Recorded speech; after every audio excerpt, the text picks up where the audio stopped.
The sun streamed through the massive stained glass windows of Elevation Church, casting vibrant colors across the polished floor. It was a Sunday, unlike any other. Pastor Stephen Furtick stood backstage, microphone in hand, eyes closed, praying quietly. He'd given thousands of sermons before, but today something felt different, a stirring in his spirit, a shift in the atmosphere. As the worship music reached a crescendo, the crowd erupted in praise, hands raised, voices singing in unison. Stephen stepped out, greeted by a sea of faces, some familiar, some new, but all hungry for a word from God. He began preaching with the usual fire, yet a strange tug at his heart made him glance toward the middle left row. His voice faltered for just a beat. There she was, the woman he hadn't seen in over 20 years. Her hair was longer now, streaked with silver at the edges, but her smile, that unforgettable, tender smile, hadn't changed a bit. His first love, the one who got away, the one he thought he'd never see again. Her name was Abigail. Stephen kept preaching, his words slightly more cautious, mind half anchored to the present and half lost in a flood of memories. He remembered summer evenings beneath the Carolina stars, late-night phone calls stretching into dawn, the letters she wrote him when he left for seminary. He remembered the tears the day they said goodbye. Two hearts pulled apart by dreams, by calling, by timing. Abigail had been the girl who challenged his faith, who prayed with him before he ever took the stage. She believed in him before anyone else did. And now, somehow, she was sitting in his church. After the service, Stephen slipped away to his office, hands shaking. He didn't even say goodbye to the congregation like he usually did. He needed to breathe, to think. He stared at his reflection in the mirror. Pastor, husband, father, leader of thousands. But in this moment, he felt like a young man again, confused, conflicted, and completely unprepared. Then came the knock. "Pastor Stephen?" The voice was soft, familiar, like an old hymn sung in a perfect harmony with his soul. He turned. Abigail stood in the doorway, her eyes glossy but calm. "I hope it's okay," she said. "I wasn't sure if I should come back here, but I had to." He nodded, motioning for her to sit. For a moment neither spoke.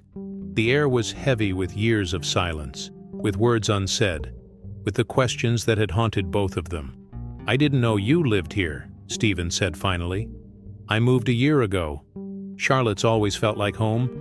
I started coming to Elevation a few weeks ago. I didn't think you'd remember me."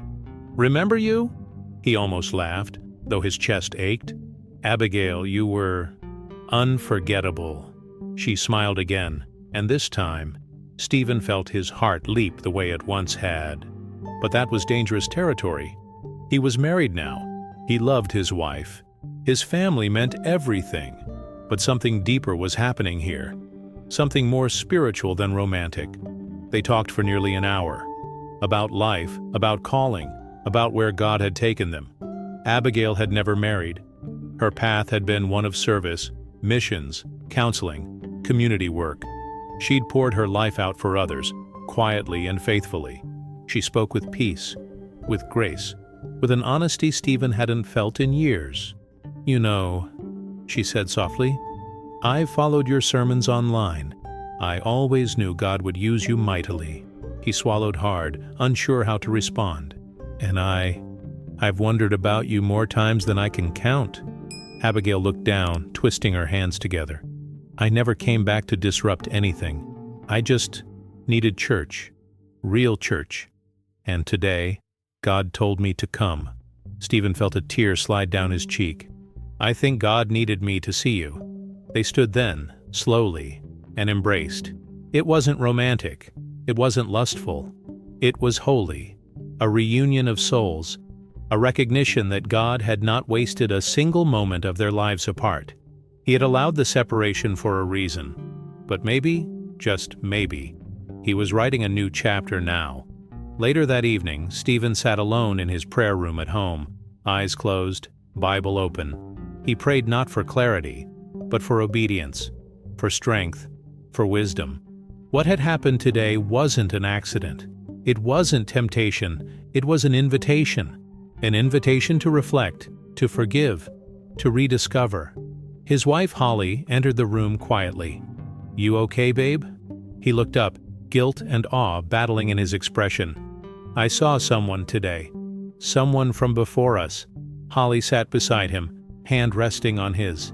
"An old flame." He nodded. "Abigail." She didn't react the way he feared. Instead, she just waited. "She came to church," he continued. "She's been attending. And when I saw her, I felt something. Not like before. Not like I want her back.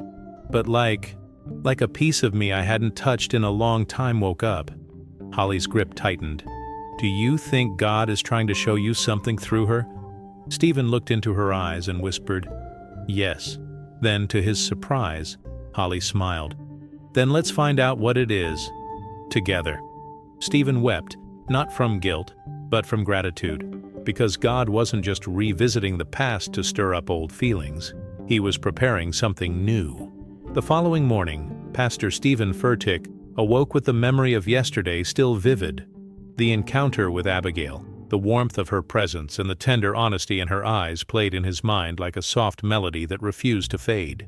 As he sipped his morning coffee, he replayed every detail in his head, the unspoken words, the unexpected embrace, the way her eyes shimmered with both sorrow and hope. The church was quiet before the early birds began arriving, and he found himself alone with his thoughts. He knew he needed guidance. That day, before the congregation arrived for the midweek service, he slipped away to a quiet corner of his sprawling campus. With a worn Bible in hand, he sank into a secluded bench by a small, serene garden behind the church. He prayed, asking God for wisdom and clarity. The gentle rustling of leaves seemed to whisper answers he couldn't yet decipher. "Lord, show me the truth in this tangled moment. Help me discern your will," he murmured, voice soft with earnest longing. The day passed slowly. Throughout the service, his mind wandered between the pulpit and the memory of Abigail's gentle voice. He delivered his sermon with passion, yet his heart felt divided between the responsibility of his calling and the unexpected spark that had rekindled in him. While his words uplifted the congregation, inside, he was wrestling with a torrent of questions about past love and present commitments. Later, after the service, Abigail approached him once more. She lingered near the entrance, where the light of dusk painted everything in hues of gold and purple. "I know it might be confusing, Pastor," she said, voice steady yet vulnerable. "But I believe there's a message behind our reunion. I feel like I was meant to be here, right now." Her words echoed the stirring within him. He hesitated, glancing around as if afraid someone might overhear the truth of his internal battle. "Abigail, I'm married. I have a family," he began, his voice trembling slightly. But then he saw a spark in her eyes, not of reproach, but of understanding. "And yet, I feel as though God is using this encounter to teach me something profound about forgiveness, about love that transcends the past." They moved to a quiet corridor within the church building, away from prying ears. There, under the soft glow of a single lamp, Abigail spoke gently.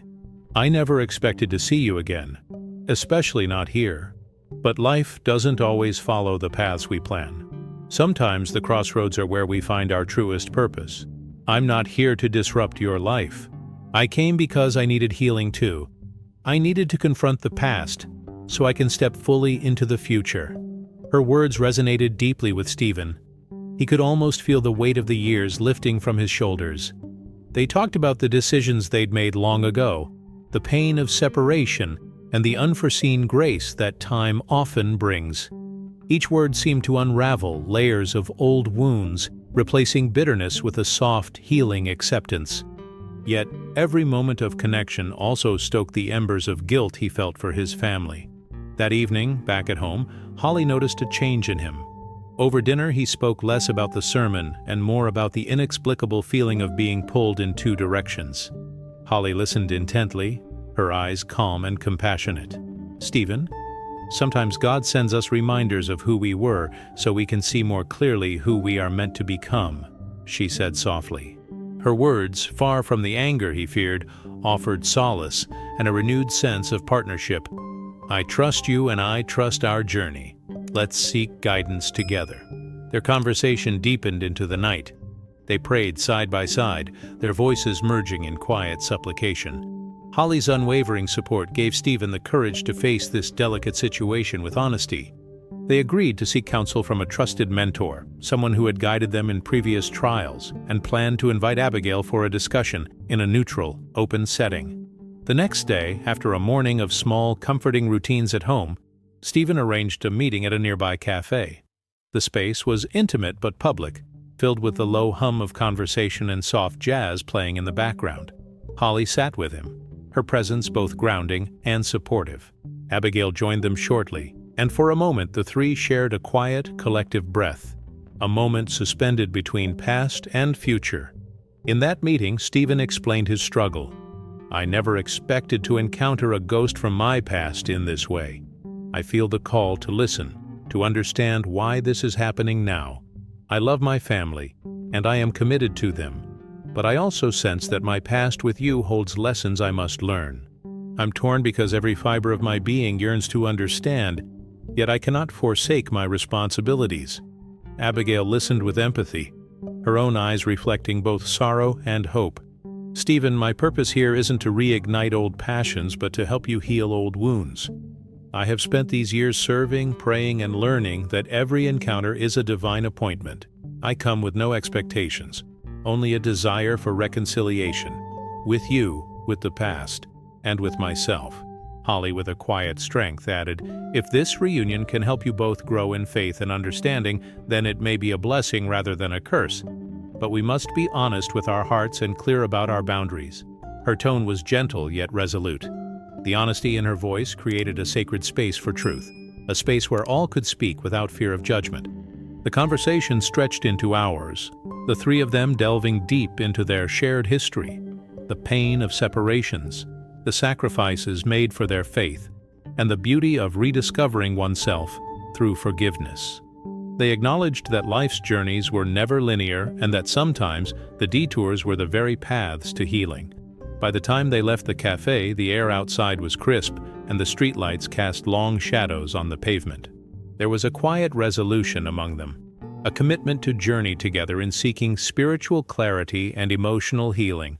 For Stephen, the encounter had already begun to mend old wounds and open his eyes to a more nuanced understanding of love, a love that was not about rekindling romance, but about embracing the fullness of his past to better serve his future. Returning home that evening, Stephen felt a newfound serenity.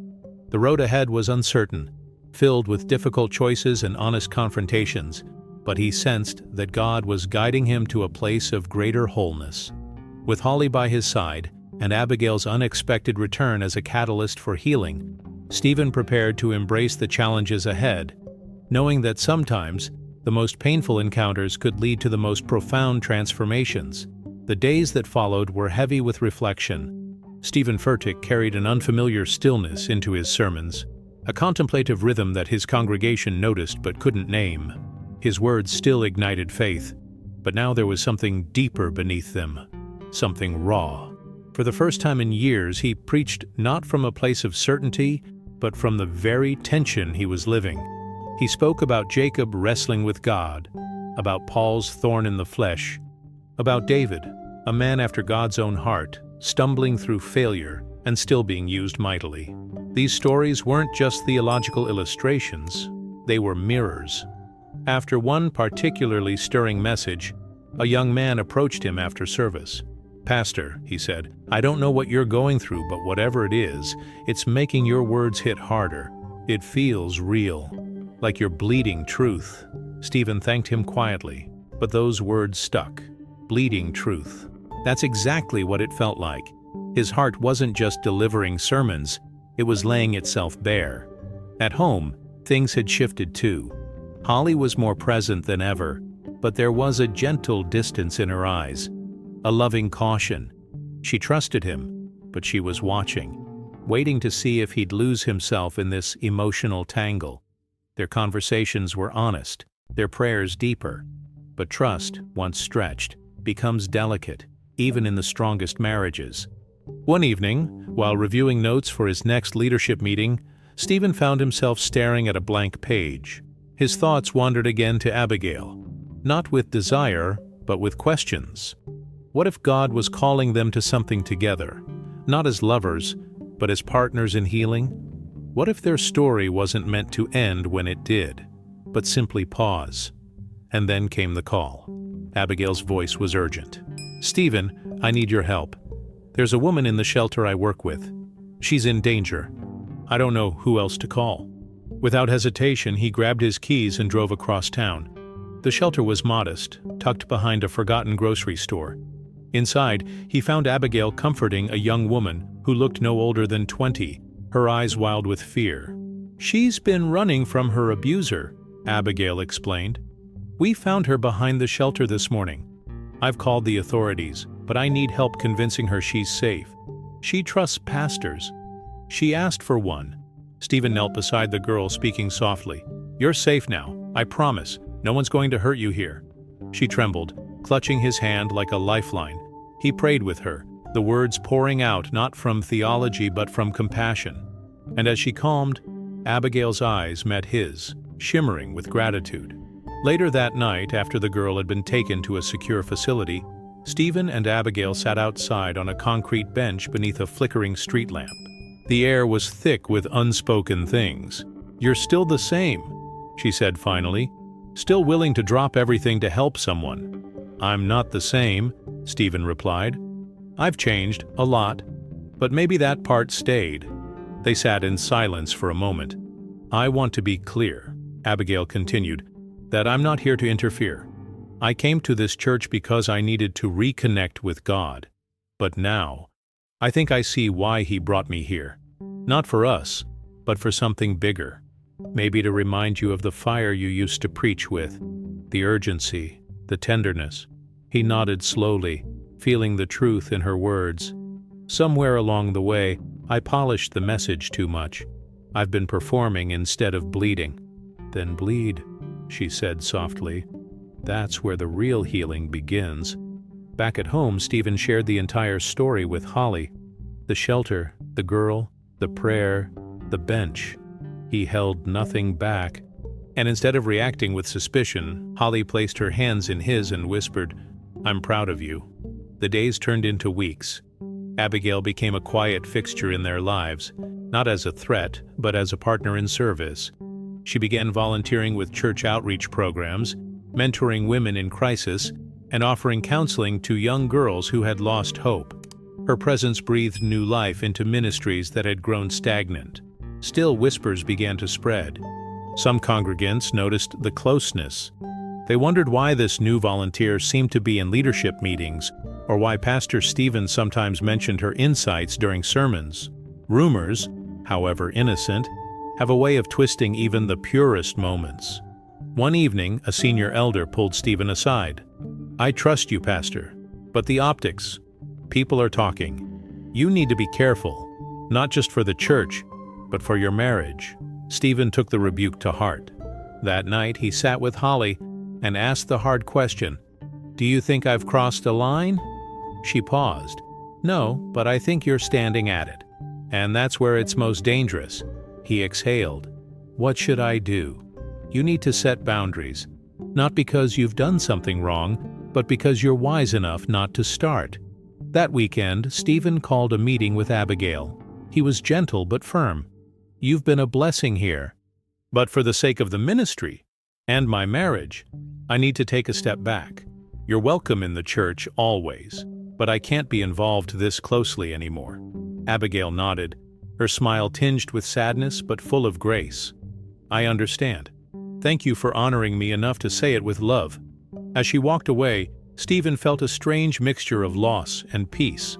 God had brought her back into his life for a reason, and perhaps this was the conclusion of that chapter.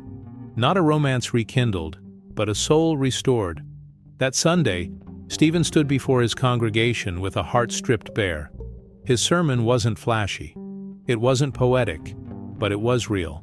"I've been walking through something," he confessed.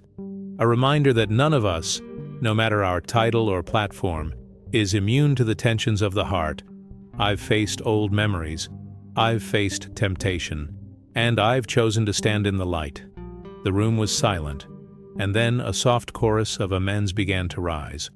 Because the people could see it. He wasn't just preaching anymore, he was bleeding truth. The weeks that followed were some of the most transformative in Stephen Furtick's life. With Abigail taking a respectful step back, the lingering emotional weight began to lift.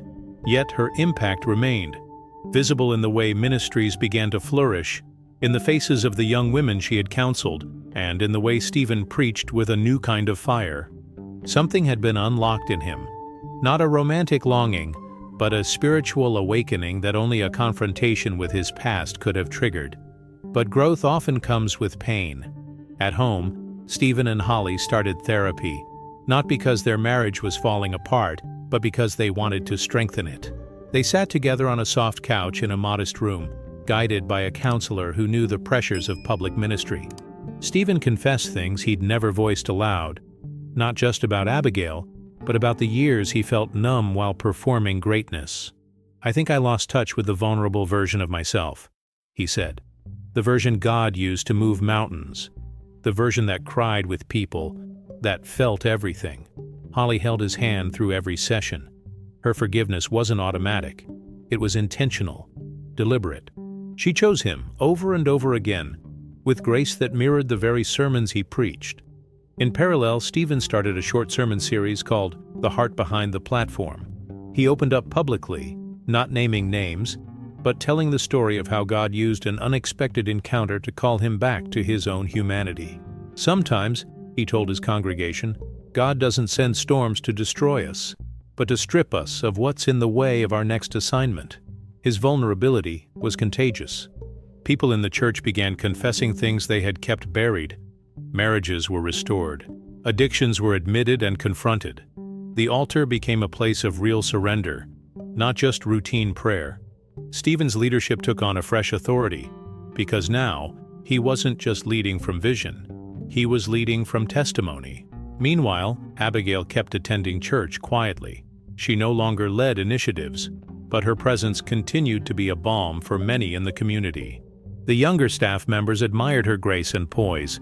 She never sought attention, she simply loved people. Even at a distance, Stephen knew her purpose in his life hadn't been accidental. Then came a surprise invitation. Elevation Church was organizing its annual leadership conference, and the planning committee requested a panel discussion on emotional health and spiritual resilience in ministry. Stephen hesitated at first, but then suggested something unexpected. "What if Abigail joined?" The room went silent. One of the executive pastors, "After everything," Stephen nodded. "She has something to say, and she lived it. We can't talk about healing without including." Word got to Abigail. At first she declined. She didn't want to bring any, but after much prayer and counsel, she accepted under one condition. "I'll only speak if Holly is part of the panel too. This isn't just about me and Stephen. It's about honesty and redemption." The night of the panel arrived. Thousands were watching, both in person and via live stream. The church buzzed with anticipation. When Abigail walked onto the stage beside Holly and Stephen, the room held its breath. Stephen opened. "Tonight we're not going to tell a perfect story. We're going to tell a true one." He explained that years ago he had fallen in love with a woman who shared his faith and fire, that life had taken them on different paths, and that by God's mysterious design, those paths crossed again decades later, not for scandal, but for healing. Abigail spoke next. "God doesn't waste history. Even broken love, even painful separation, He uses it all. When I saw Stephen again, I didn't see a man I wanted to reclaim. I saw a man God was still refining. And I knew He was refining me too." Then came Holly. Her voice didn't tremble. "This season tested me. Not because I didn't trust my husband, but because I had to decide what kind of wife I wanted to be. Not one who controlled, but one who walked in courage. One who said, 'We face this together.' I forgave Stephen not because he begged, but because God reminded me that even the strongest people need second chances." The crowd erupted in tears and applause, not because of drama, but because of the rare, sacred transparency. The panel went on to explore how leaders often suppress emotion, bury trauma, and create personas instead of identities. They spoke about boundaries, friendship, accountability, and the ever-present temptation to keep secrets rather than face pain. By the end of the night, the atmosphere in the room was electric. People lined up to speak with prayer counselors. Leaders who had carried silent shame for years began confessing. Marriages were mended in real time. The panel hadn't just told a story, they had opened a door. After the event, back in the green room, the three of them sat in silence. No words were needed. The moment had said it all. A few weeks later, Abigail announced she would be moving to another city. She had received a call to start a new outreach program for women exiting abusive relationships. It was the kind of work she had always been made for. Before she left, she asked to meet with Stephen one last time, just the two of them. They met at a quiet park. The sun was beginning to set, casting long golden rays across the grass. "I just wanted to say goodbye properly," she said. He nodded. "You helped save more than one part of me, Abigail. I'll never forget that." She smiled, peaceful. "We were never meant to end up together, but we were always meant to meet again." And with a final hug, they parted. As Stephen walked back to his car, he felt light. Not because he had gotten closure, but because he had finally let go of the past without pretending it never happened. He had embraced it, wrestled with it, and handed it back to God. And now a new chapter was waiting. Stephen sat on the back porch of his home that night, watching the stars blink into the darkening sky. A cool breeze whispered through the trees and the hum of crickets filled the silence. For the first time in a long while he felt still, not in a way that suggested inactivity, but a holy kind of stillness, peace. A peace he had been chasing for years, now resting gently over him like a familiar blanket. Holly joined him with 2 mugs of tea, sitting down beside him, their shoulders touching. No words passed between them at first. They had learned in recent weeks that the deepest intimacy sometimes lived in silence. She reached over and rested her hand on his leg. "You okay?" she asked quietly. Stephen turned to her, eyes soft. "Yeah, I think I am." It wasn't just a statement. It was a confession, a declaration, a whisper to the universe that despite the storms, despite the past knocking so loudly on the doors of the present, he had made it through without drowning. Holly smiled, leaning her head on his shoulder. God didn't bring Abigail back to break us. He brought her back to reveal the cracks we didn't even know were there. "And to heal them," Stephen added. They sat there, 2 people no longer performing perfection, but living in truth. Loving each other not in spite of the imperfections, but because of them. They had faced a threat not of lust, but of emotional confusion. And instead of hiding from it, they'd invited God into it. In the days that followed, Stephen continued to share more openly from the pulpit. His sermons wove through themes of mercy, restoration, and the mysterious ways God redeems what we once believed was lost. Stories poured in from people who had been silently carrying shame, regret, unresolved grief. Stephen's honesty had created a bridge for them to come forward. A young man in the congregation, David, came to his office after a service. Nervous, hands shaking. "Pastor, I need to tell you something. I've been in love with someone from my past for years. I'm married now, and I don't want to act on it, but it's killing me." Stephen listened without judgment. When the young man finished, Stephen placed a hand on his shoulder. "You're not alone. You're not broken because you feel something unexpected. But what you do with those feelings, that's where the healing happens, and that's where God shows his strength." It became a turning point in Stephen's ministry. He started hosting a new series of private sessions for church leaders and elders titled The Truth Room. The idea was simple. Come as you are, confess what weighs on you, and walk out lighter. Not every confession was dramatic. Some were small seeds of bitterness, jealousy, exhaustion. Others, like his own, were more complicated. But in every session, healing began. One day, while walking through the church's main hall, Stephen passed a room where Abigail had once led a group of young women in prayer. He paused at the doorway, watching as a new leader, inspired by Abigail, now carried the torch. Her voice echoed in that same passionate, gentle way. It was beautiful, a full circle moment, proof that the impact of one soul, even briefly present, could ripple into eternity. He remembered something Abigail had once told him during one of their deeper conversations. "Your legacy isn't the church you build, it's the hearts you help mend." That quote would later become a framed inscription at the entrance to Elevation Church's new healing and recovery wing. Stephen made sure Abigail's name wasn't mentioned. She didn't want credit. But he knew. God knew. And that was enough. Months passed and life returned to a new kind of normal. Stephen found himself more present with his family. He took time off without guilt, spent long days with his kids, and rediscovered laughter in the ordinary. He and Holly renewed their vows on a quiet beach, with only close friends and family present. No grand stage, no cameras, just a promise made again, with eyes wide open. On the morning of the renewal, Holly had read him a letter.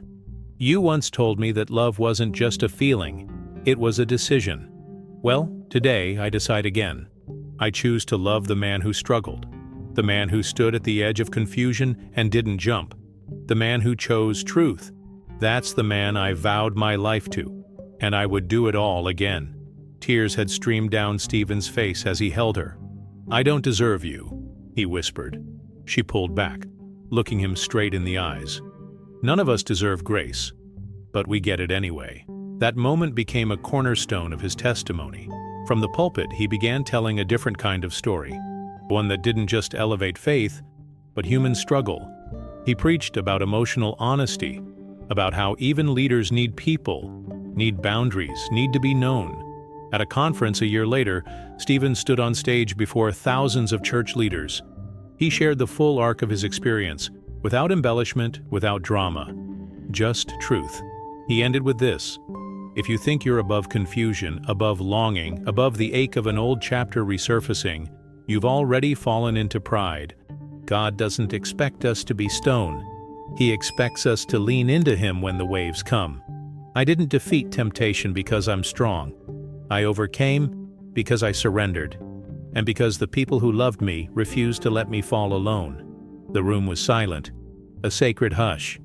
And then, wave after wave of applause, not for the speaker, but for the courage of confession. Stephen stepped off stage into a new chapter of his life, one not built on the avoidance of pain, but the redemptive power of facing it. And though Abigail was no longer in his life directly, her presence remained, in the people she helped, in the legacy she had sparked, and in the fire she had unknowingly rekindled in him. She had come back not to reignite old love, but to awaken a man who had forgotten that healing, too, is holy. A year passed, then another. Seasons changed, staff members came and went, ministries expanded, and Elevation Church kept growing, numerically and spiritually. But Stephen had changed. The man who once carried the weight of an entire movement on his shoulders now walked with a posture of grace rather than pressure. He smiled more, preached deeper, and carried himself with a peace that radiated through every message he gave. Still, from time to time, he thought of Abigail, not with longing but with gratitude. She had come into his life like a divine interruption, a sacred collision between past and present that forced him to confront himself more honestly than ever before.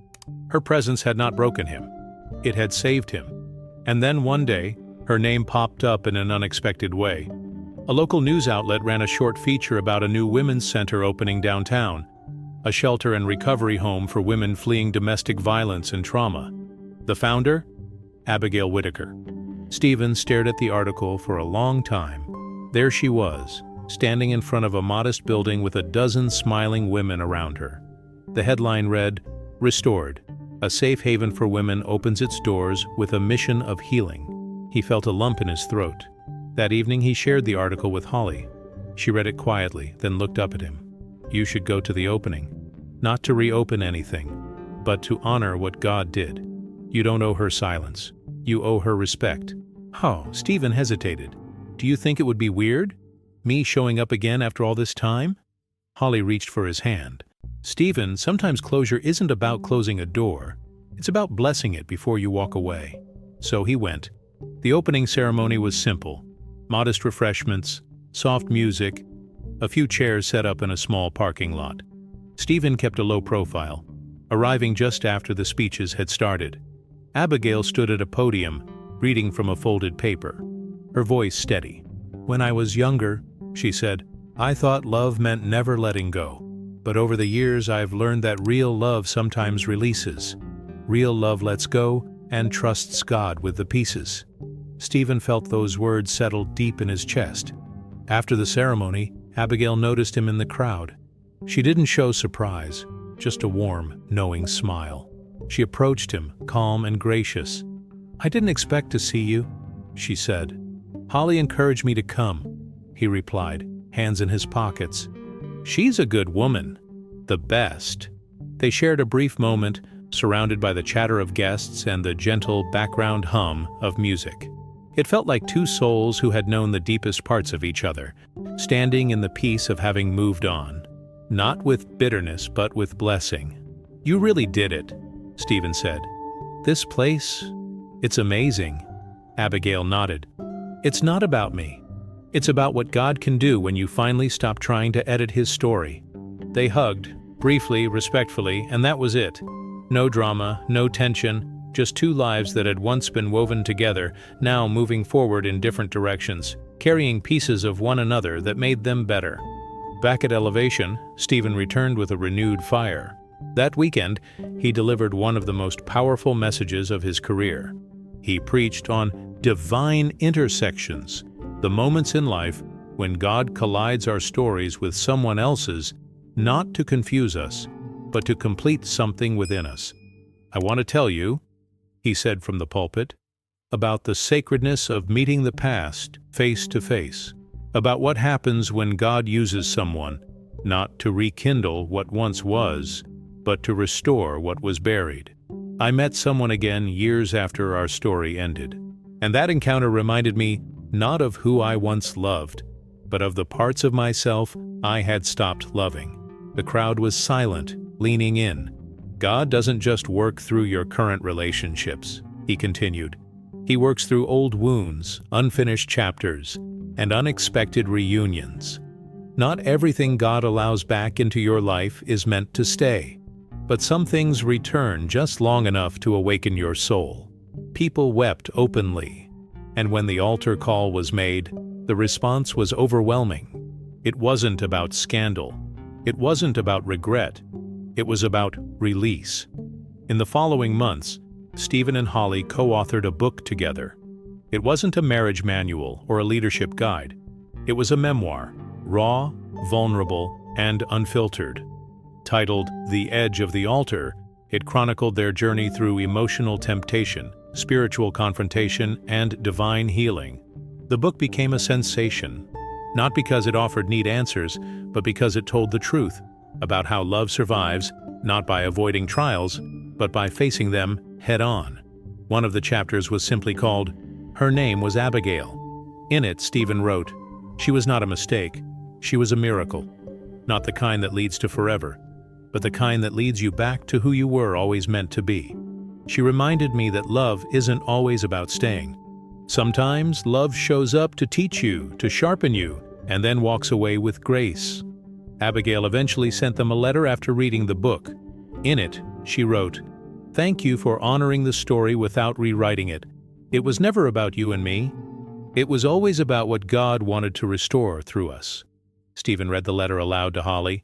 They cried together, not from sorrow but from reverence, for the grace that had carried them, for the God who had sustained them, for the past that no longer haunted but now simply whispered, "Remember who you are."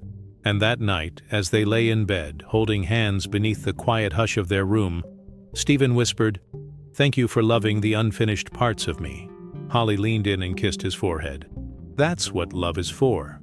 Stephen's days became more intentional. He slowed down, not out of exhaustion, but out of reverence for time. Every meeting, every sermon, every handshake carried more weight. He stopped rushing through people. Instead, he started seeing them. Really seeing them. The shift wasn't something he planned. It had grown from the ashes of emotional vulnerability, from a chapter he never expected to write, but now wouldn't trade for anything. He began mentoring young pastors more closely, not just in strategy or theology, but in soul care. If your platform ever outgrows your character, he told them, you'll fall faster than you climbed. Protect your heart more than your brand. Protect your family more than your following." Some of them nodded, without fully understanding. Others clung to the words like lifelines. And a few, with tears in their eyes, confessed that they had already begun slipping. Stephen never judged. He knew too well the slope between inspiration and isolation. He'd stood on that ledge. He kept in touch with the Women's Center, quietly, without fanfare. Once a month, he'd send a donation, always anonymous, though Abigail surely knew where it came from. It wasn't about recognition. It was about honor, about sowing into the soil where healing was taking root. One day, a letter arrived at the church from a woman named Beatrice, a resident of the center. She wrote about how she had watched Stephen's sermons from a battered smartphone under a blanket in a shared dorm room, how she had thought pastors were untouchable, perfect. But then she saw his panel discussion with Abigail and Holly, and everything changed. "I realized," the letter said, "that God doesn't use us after we're perfect. He uses us while we're in process. And if He can work through you, maybe He can work through me too." Stephen kept that letter in his journal, tucked next to a worn-out picture of his family and a folded church bulletin from the Sunday he preached his most transparent message. They were tokens of a journey that didn't always make sense in real time, but that proved divine when viewed in hindsight. Around this time, a documentary filmmaker reached out asking to do a project on Elevation's radical transparency and restoration culture.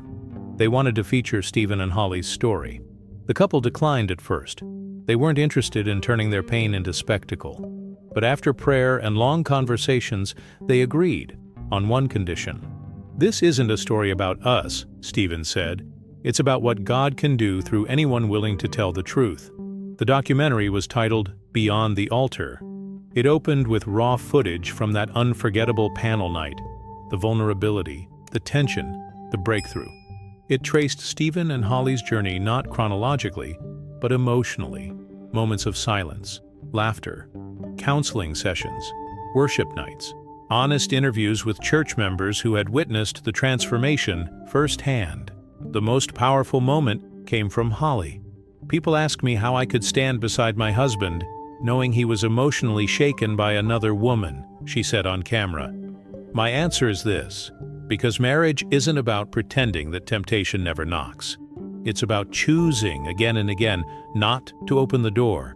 The film ended with a shot of Stephen standing alone in the sanctuary, lights dimmed, his Bible in hand.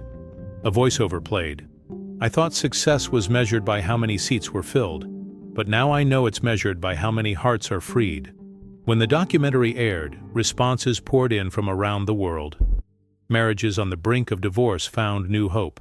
Pastors drowning in hidden shame found the courage to come forward. Churches began creating their own truth rooms, safe spaces for leaders to admit they were human too. And amid the waves of praise and gratitude, Stephen kept his head low and his spirit grounded. Because he knew none of this had happened because of clever planning. It had begun the moment he looked into the eyes of an old love and decided to walk the path of truth, no matter how difficult it would be. Years passed. Abigail's center expanded, gaining state recognition and federal grants. She spoke at conferences about trauma, recovery, and the unexpected beauty of divine timing. She never mentioned Stephen by name, but those who knew always saw the mark their story had left on her journey too. One day, Stephen received an invitation in the mail, handwritten, elegant. It was from Abigail. She was hosting a gala to celebrate the 5-year anniversary of Restored. On the envelope, a note read, "You taught me the courage to speak again. If you come, I'd be honored. If you don't, I'll understand. Either way, thank you for everything." Stephen sat with the letter for a long while. When he finally showed it to Holly, she smiled and said, "We should go. Together."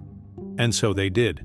They arrived at the gala arm in arm, dressed simply but elegantly, walking through the glass doors of a center that now housed over 40 women in various stages of healing. The walls were decorated with art created by the residents. One of the paintings stopped Stephen in his tracks. It was a heart, broken, jagged at the edges, but stitched together with golden threads. Beneath it, a caption read, "God doesn't erase the cracks. He fills them with glory. Tears welled in his eyes. Later, during the event, Abigail took the stage to deliver her speech. She spoke of grace, of courage, of restoration. At the end, she looked directly at Stephen and Holly, sitting near the back, and said, "There are people in this room who walked into my life for a moment and changed it forever. They didn't stay, but they stayed in my heart, and their faithfulness in leaving well helped me become who I am today." Stephen and Holly stood, applauding with the crowd, their hands clasped, their hearts light. On the ride home, Stephen whispered, "I never imagined our story would end like this." Holly smiled. "That's because it didn't end. It transformed." And as they drove through the night, past city lights and silent roads, Stephen looked out the window at the stars above, just like he had that night on the porch, and silently thanked God, not for giving him what he once wanted, but for giving him what he never knew he needed. The next morning felt different. The sky outside their bedroom window was streaked with warm pastels, the kind of sunrise that made you feel like heaven was just a breath away. Stephen lay awake beside Holly, their fingers still interlaced from the night before, neither of them rushing to speak. There was no urgency, just peace, the kind that didn't need to be explained, only received. Later that day, Stephen sat alone in his study. The house was quiet, and the only sound was the soft ticking of the old wooden clock above the fireplace. He pulled out his journal, the leather worn and pages filled with years of private thoughts, prayers, revelations, confessions, even fragments of sermons that never made it to the stage. Today, he turned to a blank page and wrote just 3 words. "She came back." He paused, not because he didn't know what else to write, but because those 3 words carried 1,000 layers. Abigail had returned, but not for romance, not to disrupt, but to complete something. And when she left again, she didn't take anything from him. She left peace. That kind of return, he now understood, was the rarest kind. He continued writing. "And when she left, I was no longer the same. Not because she changed me, but because God used her to awaken the parts I had let fall asleep in my pursuit of purpose." His pen paused again, and he leaned back in the chair, letting his thoughts drift. He remembered the early days of elevation, the fire in his chest, the sleepless nights dreaming of stages and souls, the rush of seeing lives changed. And then the long stretch where success had dulled his senses, where crowds cheered, but his heart whispered, "There's more." That more hadn't come through greater numbers or louder applause. It came through brokenness, through being willing to bleed truth in front of people who expected perfection. And now, he was finally whole. Not because he was untouched by pain, but because he had learned to carry it the right way. The next Sunday, Stephen walked on stage to deliver a sermon unlike any he had ever preached. No notes, no teleprompters, just him, a microphone, and a Bible. "I don't have a 3-point message today," he began. "I don't have a clever title. I just have a story." He paced slowly across the stage, scanning the room of eager, expectant faces. "You've seen me preach from strength. You've seen me preach from joy. But today, I want to preach from a scar." And he did. He told them everything. The return of an old love, the emotional chaos it stirred, the conversations with Holly, the meetings, the boundaries, the healing, the growth, the goodbye. But most of all, he told them what it revealed, that I'm not invincible, that sometimes the most dangerous thing a pastor can face isn't scandal. It's a slow drift from their own heart. People leaned in. Some wept openly. Others sat in stunned silence. And when he finished, no one clapped. Not because it wasn't powerful, but because it was too holy for applause. After service, a young woman named Rachel approached him in the lobby. She was new to the church, maybe 25, her eyes swollen from crying. "Pastor, I left the church years ago because I saw leaders pretend to be untouchable. But you showed me that even wounded people can be faithful. Thank you." Stephen hugged her, and in that moment, he felt something break in the atmosphere, something unspoken but powerful, like chains falling, like doors opening. Word of the message spread quickly. It was uploaded online and went viral within days. Comments poured in from across the globe. "This is the sermon that saved my marriage. I finally told my husband about my emotional affair. We're getting help. I've been a pastor for 15 years, and today I finally told my church the truth."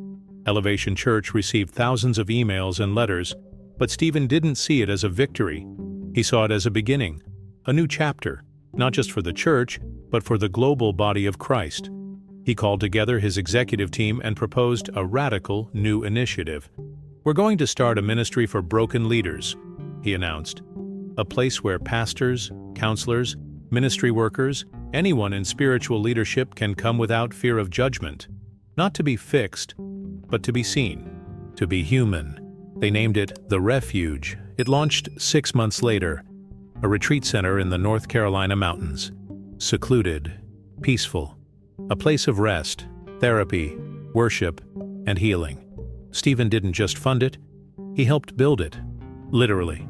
On weekends, he'd trade his suit for work boots and help with construction, painting, lifting wood beams, praying over every corner of that sacred space.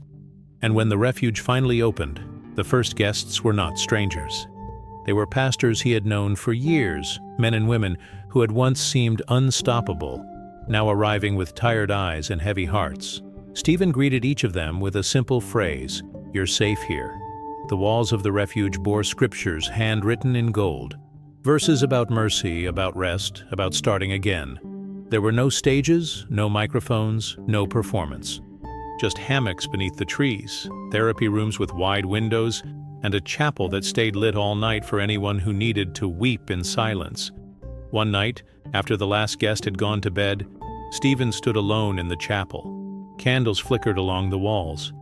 A soft breeze moved through the open doors, and he whispered the words again. "She came back."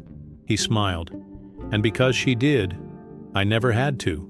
He knew what he meant. That part of him, the part tempted to escape, to flee from pain, had died, and in its place stood a man who had walked through the fire, barefoot, vulnerable, and faithful. A man made whole by the grace of God, and by the sacred collision with a love that had come not to stay, but to awaken. Months passed, and the refuge quickly became more than a retreat. It became a movement. Pastors and leaders from around the world traveled to North Carolina, seeking not just rest, but resurrection. Some arrived angry with God. Some arrived on the edge of moral failure. Others arrived already broken, with ministries in ashes. But all of them left lighter, stronger, human again. Stephen spent much of his time there now. While Elevation Church continued to thrive under the guidance of associate pastors and campus leaders, Stephen knew this was his new assignment. The pulpit had given him a platform, but the refuge gave him a purpose he hadn't expected. One afternoon, he walked through the garden of the retreat center with Holly. She had become just as involved, leading group sessions for spouses of church leaders, hosting private devotions, and being a pillar of strength for women walking through deep betrayal and confusion. Her presence grounded the space. "This place feels like a second heartbeat," she said, gently brushing her hand across the lavender lining the path. Stephen smiled. "It's like God said, now that you know what it's like to break, let me show you how to build differently." They walked together in silence, passing a bench under a large oak tree. It was her favorite spot. She stopped, took a seat, and patted the space beside her. He joined her, and they looked out over the hills in the distance. "I never told you this," she said, eyes fixed on the horizon. "But the night you first told me Abigail was back, I almost ran." Stephen turned his head toward her, stunned. She had always seemed so composed. "I wasn't afraid of losing you," she clarified. "I was afraid of losing the version of us I thought we were. But now, I'm glad I stayed. Because this version, this honest version, it's stronger than I ever imagined." He kissed the back of her hand. "You saved me." She smiled. "No, Stephen. God saved you. I just stood still long enough for you to find your way back." That night, Stephen sat by the fireplace inside the main lodge. The air was thick with pine wood and quiet laughter from the small group of leaders who had just arrived. He opened his journal again, now nearly full, and began to write something new. Sometimes God doesn't remove the fire. He walks into it with you, holding your heart until you make it through the other side." He paused, then wrote, "Thank you for the fire." A knock on the door interrupted his thoughts. It was a young pastor from New Jersey, Michael, one of the new guests. He looked nervous, holding a coffee cup with trembling hands. "Pastor Stephen, can I talk to you?" Stephen gestured him in. They sat by the fireplace. Michael's voice cracked as he began. "I think I'm in love with someone I shouldn't be. She's not my wife. I haven't done anything, but the feelings won't go away." Stephen didn't flinch. He had heard the story before. Different names, different cities, but the same ache. He leaned forward. "You're not the first, and you won't be the last. But God doesn't condemn your honesty. He redeems it." Michael began to weep, the weight of secrecy melting off his shoulders. Stephen didn't preach. He didn't quote scripture. He just sat there, listening, offering the silence as a kind of sanctuary. And when Michael finally looked up, he whispered, "How did you survive it?" Stephen exhaled slowly, then smiled.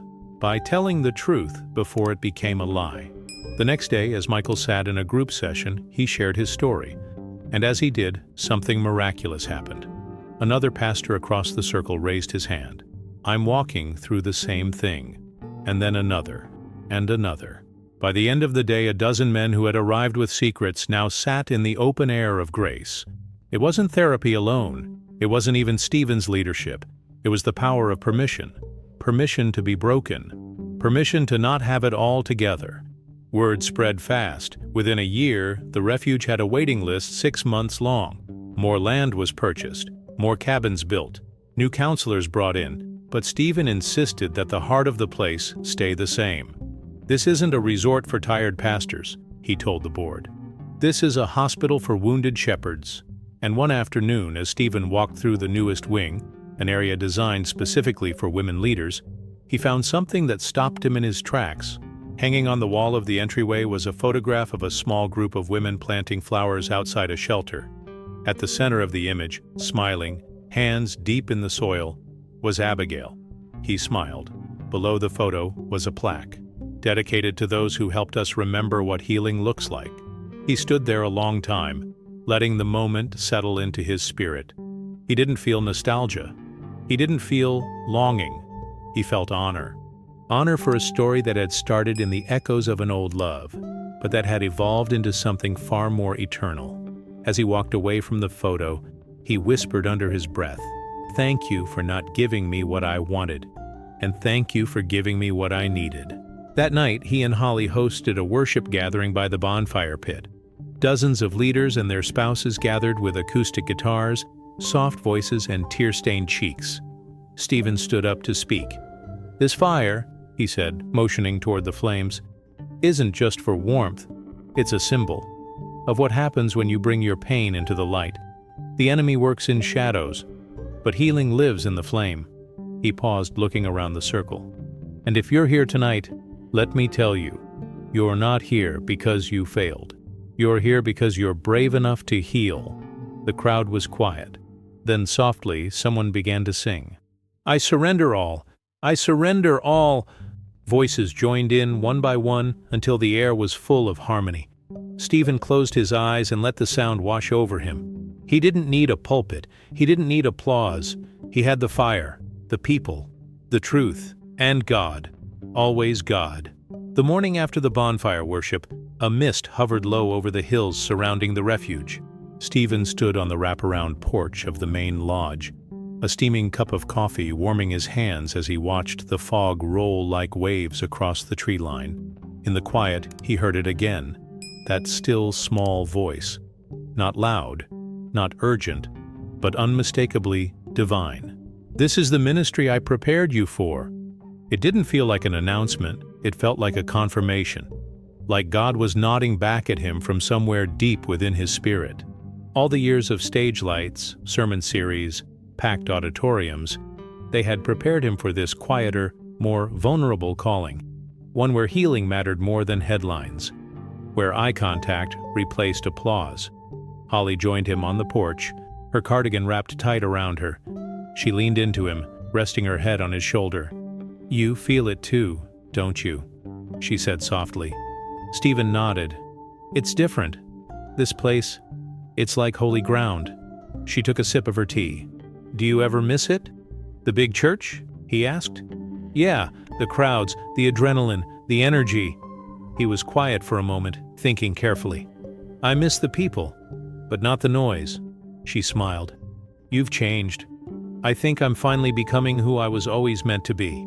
That day, Stephen spent time walking the property, checking in on various groups and prayer sessions.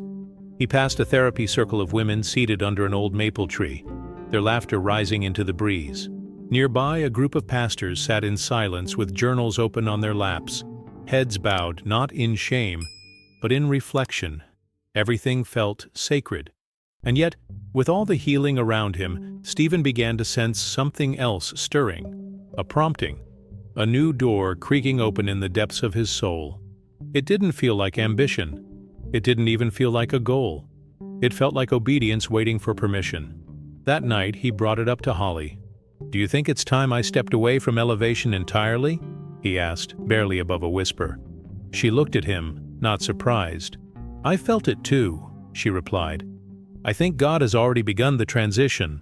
Now, it's just about when. They spent the next few weeks praying.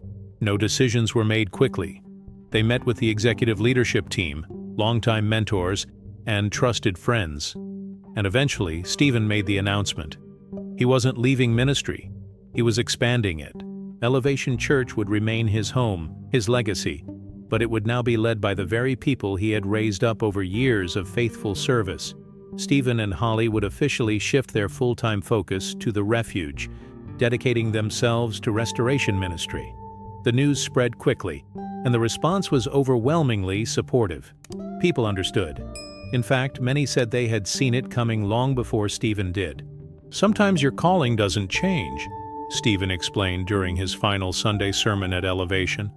Sometimes it just deepens. And when it deepens, it pulls you into waters you've never swum before. But God is already waiting in the deep end. The church blessed him and Holly with a send-off that felt more like a commissioning than a goodbye. Tears were shed, yes, but there was no grief. Only gratitude and great anticipation. Back at the Refuge, Stephen embraced the new rhythm fully. He led fewer sermons and more one-on-one conversations.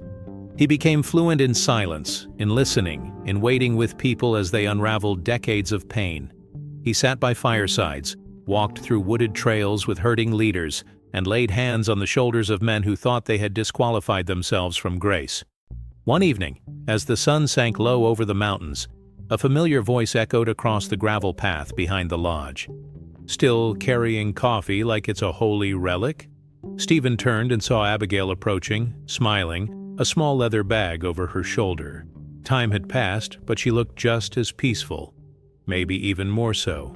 He stood to greet her. I thought I saw your name on the guest list, but I wasn't sure. I needed some rest, she said. Some space.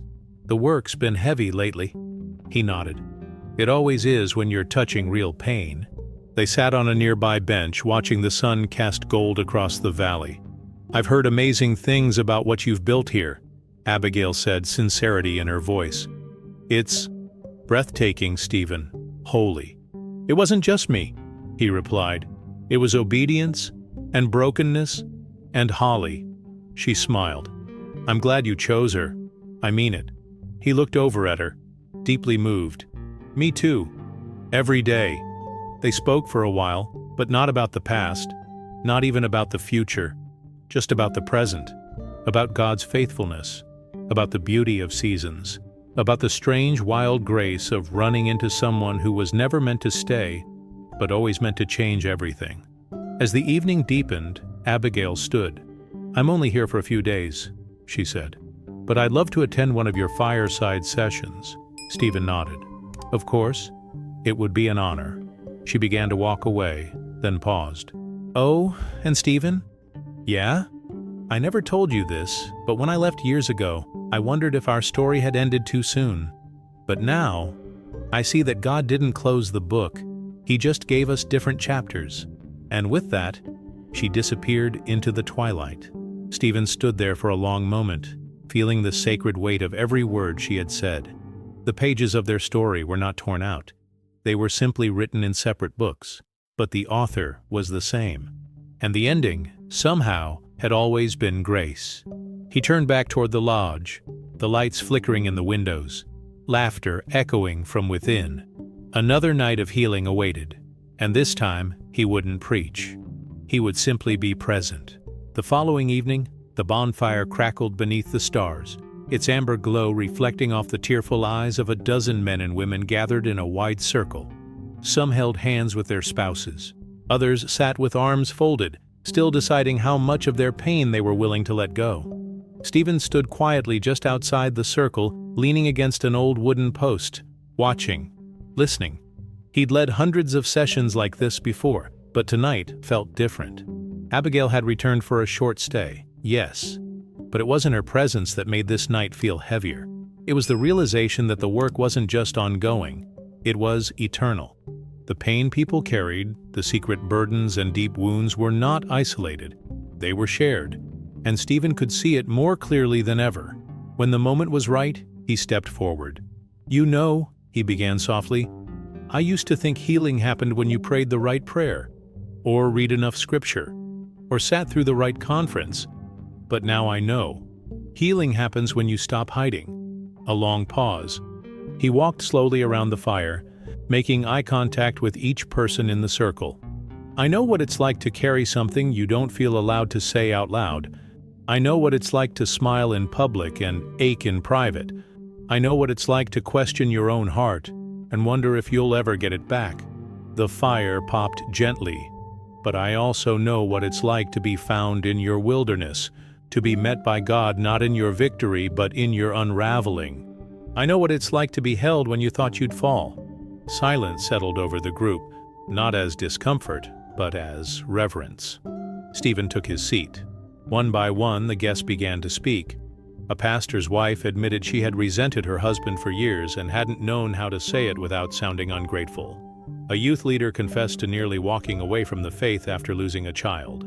A missionary, hardened by burnout, said he no longer believed he had anything to offer.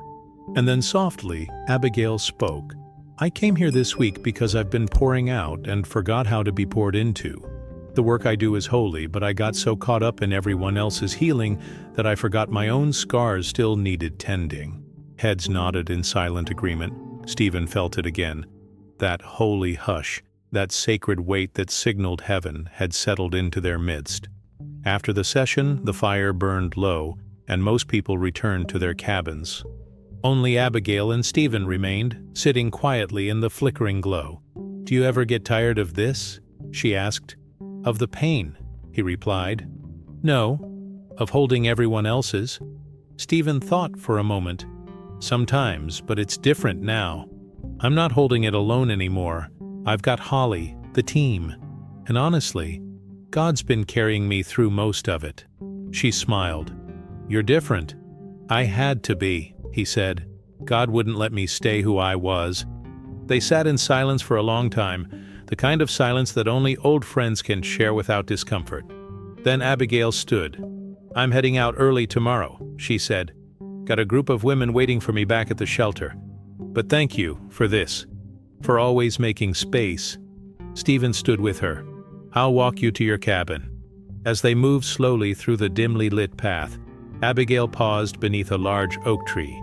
"Stephen," she said, turning to him, "do you ever wonder what would have happened if things had gone differently? If we'd stayed together?" He looked at her, not with regret, but with clarity. "I used to," he admitted, "but now I know. If we had stayed together, I might have missed my calling. And you wouldn't have become the woman you are today." She nodded. "You're right. I think we were meant to love each other just long enough to spark something eternal, but not to keep it." They stood there, under the stars, the moment tender and timeless. Then Stephen stepped forward and hugged her. A simple, holy embrace. Not driven by desire, not tinged with sadness, just gratitude, pure and full. When they parted, there were tears in both their eyes. "Thank you," he whispered. "For what?" she asked. "For loving me enough to let go." Abigail smiled, her voice soft. "And thank you for loving me enough to never forget." She walked away, disappearing down the winding trail toward her cabin. Stephen stood there a while longer, watching the stars. He thought of the girl she had been, the man he had been, the roads they had walked, apart and together, and how, somehow, God had used it all, not to break them, but to bring them home to themselves. When he returned to his own cabin, Holly was waiting. She was sitting by the fire inside, reading a book. She looked up as he entered, setting the book aside. "Everything okay?" she asked. He crossed the room, sat beside her, and pulled her close. "Yeah," he said. "Everything's more than okay." They sat together for a long time in quiet warmth, the fire crackling beside them. "I saw her," he said after a while. Holly nodded. "I figured. No doors reopened," he said. "Just doors closed the right way."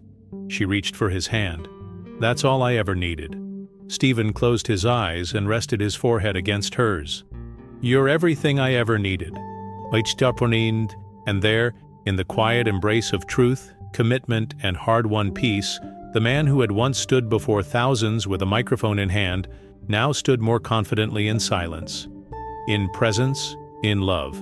Because the greatest sermons he would ever preach were not behind a pulpit, they were here, in the sacred, silent spaces where love had survived the fire. Weeks later, the golden hues of autumn began to sweep through the hills surrounding the refuge. Trees blushed with red and amber, and the air carried the earthy scent of leaves and smoke. Stephen found peace in the rhythm of the seasons now. How nature didn't strive, it simply surrendered. Each morning he walked the same path along the ridge, praying, listening, sometimes just breathing. One morning, as he reached the crest of the hill that overlooked the entire retreat, he stopped and sat on an old wooden bench someone had placed there years ago. From this vantage point, he could see everything: cabins tucked between trees, gravel paths winding like rivers, and the chapel with its steeple stretching toward the sky. But today, his eyes weren't on the view. They were on his journal. The wind flipped the pages until he held one down and started writing again. "God, I used to think the highest place I could stand was on a stage. Now I know it's on my knees." He paused. "You didn't rescue me from sin. You rescued me from numbness. You woke up parts of me I had buried beneath ministry, performance, pride. Thank you for the ache. Thank you for the reminder that my heart still beats." He closed the journal slowly, pressing it against his chest. Down below, he could see a new group of guests arriving, some with hesitant eyes, others with weary shoulders. They always came the same way: exhausted, guarded, silent. But by the time they left, they were lighter, more alive. That was the power of this place. Later that afternoon, Stephen hosted a private session in the chapel with 5 young pastors. They had requested time with him, not for strategy or leadership coaching, but for heart work. They sat in a semicircle of worn leather chairs beneath the stained glass. One of them, a 30-something man named Theo, leaned forward. "Pastor Stephen, can I ask you something hard?" "Of course," Stephen said. "Do you ever regret it?" Theo asked. "Not the success or the church, but the part where your heart got so tired, where you almost—" He hesitated, choosing his words carefully. "Where you almost gave part of yourself to someone who wasn't your wife." Stephen didn't flinch. He leaned back, eyes resting on the colored light filtering through the stained glass. "I don't regret the lesson," he said. "I regret the loneliness that made it possible." The room fell silent. Stephen continued. "Temptation doesn't always knock on your door with sin in its hands. Sometimes it comes offering understanding. And if you haven't been honest about your emptiness, it's easy to reach for the first person who sees you." Theo wiped a tear from his cheek. Another pastor across the room whispered, "I've been carrying that kind of emptiness for years." And suddenly, what began as a Q&A became a confession circle. Raw stories spilled out: quiet affairs, emotional entanglements, addiction to approval, silent burnouts, mental health battles hidden behind smiles. Stephen didn't preach. He just nodded, sometimes asking, "And what did you feel in that moment?" He had learned that the key to healing wasn't advice. It was being heard. When the session ended, no one stood immediately. They sat in the quiet, undone but grateful. One of them, barely out of his 20s, said with a trembling voice, "I thought I had to be perfect to be used by God, but now I think maybe I just have to be real." Stephen stood and wrapped his arm around the young man's shoulder. God doesn't bless the mask. He blesses the soul underneath it. That night, Holly found Stephen on the porch, rocking slowly as the stars blinked into view. "You look tired," she said, bringing him a blanket. "I'm full," he replied. "But yeah, maybe a little tired too." She sat beside him, tucking the blanket around them both. "You've been pouring out a lot lately," she said gently. Stephen nodded. "Because I know what it feels like to have no one to pour into you." She rested her head on his shoulder. "You're changing people's lives." He was quiet for a moment, then said, "But sometimes I wonder if I'm losing pieces of myself doing it." Holly sat up, cupped his face in her hands. "Then let's slow down. Take a week. Go somewhere. Just us." His eyes softened. "Where would we go?" "Anywhere with no cell service," she said, grinning. They laughed, and it felt like the early days again. The next morning, they packed a small bag, left a note for the team, and drove north toward the mountains. No itinerary, no expectations, just a week to breathe, to remember, to be husband and wife without the weight of the world on their shoulders. They stayed in a quiet cabin near a river, cooked meals together, played cards, hiked, and read by the fire. Stephen felt himself slowly unwinding, like a tightly coiled spring finally letting go. He watched Holly laugh over a game of Scrabble, and something inside him healed a little more. On the third night, as they sat outside wrapped in a shared blanket, he turned to her. "Thank you," he said. "For what?" "For being the home I almost forgot I had." She kissed his cheek.